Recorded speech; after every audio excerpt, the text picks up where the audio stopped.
What's up guys, TL here for a kind of a performance guide for Dishonored, Death of the Outsider. Now, the reason I'm doing this and why I'm so passionate about this particular PC port is because Dishonored 2 was one of my most anticipated games when it came out. I think it was 2015, 2016, and as we all know, it was one of the worst ports ever to be seen on a Steam game. So, I am here today to check out Dishonored Death of the Outsider and give you guys the rundown on if this is a good PC port or not. With Dishonored 2, there were, a load of problems. Crashes, bugs, mouse acceleration, frame rate issues. Sometimes the game would kick you out of Steam and make you restart your computer and just kind of freeze up your entire system. So it was terrible. Now, I am happy to report that Death of the Outsider is really good on PC, and I'm going to show you why. So let's go ahead and go into the game. First thing you notice when you hit up the menus in Dishonored Death of the Outsider is it's definitely beautiful, just as the prior game was. In terms of the graphical settings, what I'm running here is a 1440p setup at absolute maximum settings, and obviously the number one thing you want in a first-person shooter is a nice wide FOV slider. So I'm currently set to 80, which I feel like is okay in a stealth game, but it does go up to 110, so pretty respectable FOV slider. In terms of the actual quality settings, you will find pretty much everything you could possibly want in Death of the Outsider.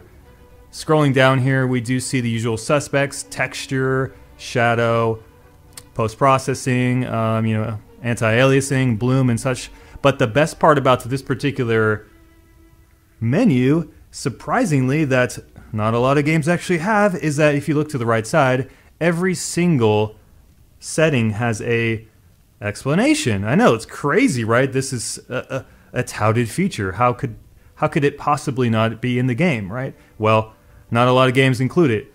So you'll get a nice breakdown of what each setting does, and the awesome part is when you get to these selection-based criteria, you'll actually see the breakdown of what each does. So if you set to low, high, ultra, you'll get a breakdown of how it's going to impact your system. Is it going to, dump your frame rate and such like that. So everything here is set to absolute max and nothing's really missing. Heading over to the advanced settings, we do see adaptive resolution, HBOA, stuff like that, triple buffering, so everything is cranked up to the max basically, as well as my hertz is 165 on this particular monitor. So right now everything is jacked up to the maximum. So let's go ahead and go into the game. I'm going to show you a little bit of gameplay. I'm currently on mission number 3. First thing you'll notice is that the loading times in Death of the Outsider are extremely quick. So they get a nice little screen here telling you about what's going on in the current objective. So I'm on the bank job mission. Go ahead and press any key to continue, and then welcome to the world of Death of the Outsider. For a Dishonored game, it is absolutely gorgeous. As you can see here, there's a nice amount of God ray coming from the sun back there. And yeah, I am currently running on ultra settings at 165 hertz, getting about 144 frames per second, according to my capture software right now, which would probably be about 160 given the how it drops a little bit while you're recording. So as you can see here, the game looks damn nice. And part of the reason why this is so noteworthy is because when you booted up Dishonored 2 back in the day, it was tanking to like 15 frames per second on really, really nice machines. So as I'm scaling this boat here, this is actually kind of the hub area of the game. You'll take your mission, you'll be ported out to this area, and you'll be able to just kind of fuck around a little bit and run around this particular ship. Everything is crystal clear. The water effects are actually really nice for a Bethesda game. Bethesda's not known for powerhouse graphics, or rather their first-person animations. And in this game, they're actually very, very good. About as good as it's going to get for a Dishonored game. So let's go ahead and get off this ship and die. Okay, let's try that once again. Gameplay is not really important here. I'm just kind of trying to showcase the good and bad of the visual experience and the performance experience, and most of it is incredibly good. As you see here, no dip in frames. I haven't dipped one single frame since I got into the game. Nice little waterfall effect here. Water splashing on your screen looks really great. Yeah, absolutely nice. Lighting effects in this game are surprisingly good for, like I said, a Bethesda game. So if we go ahead here, jump in this carriage, this is the little car you drive to your next area once you want to leave the hub area. So you click on this button here, and she takes off. And yeah, there's a reason why her arm is all fucked up like that. You'll learn when you play the game. So, creamy as butter, this frame rate. And I don't see any stuttering, I don't see any mouse acceleration, and nothing that plagued the original game, or at least Dishonored 2. So, maybe able to go ahead and show you a little bit of gameplay. So like I said, this is Mission 3. Pretty fun game so far, by the way. I'm not sure if I'll do a review on it, given the Bethesda's embargo date.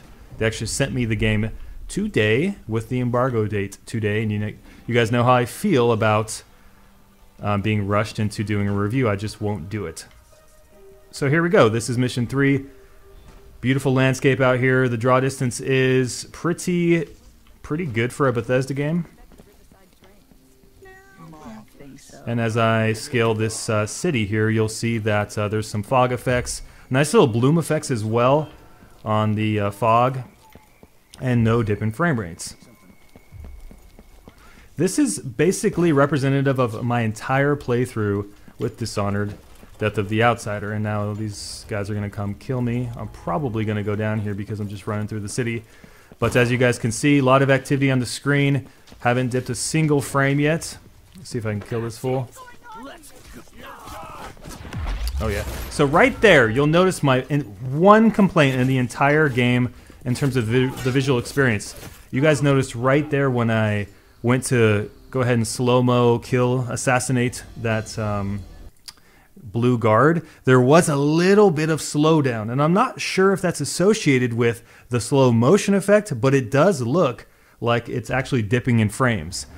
What you could do is actually put the video in half speed and probably be able to determine that, but I'm thinking that's the only kind of hitching in terms of the frame rate for Dishonored Death of the Outsider. So that's pretty much it, guys. Just wanted to let you guys know that this is indeed a very good port.